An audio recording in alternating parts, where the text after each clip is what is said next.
Okay, so after deciding I'd found the fault, the main earth that goes off to the engine comes through, goes up and goes on to the cab was rotten.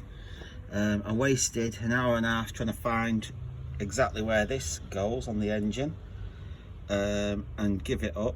So I've just cut off the damaged piece and put two 35mm straps across, bolted them on, and should be all good now.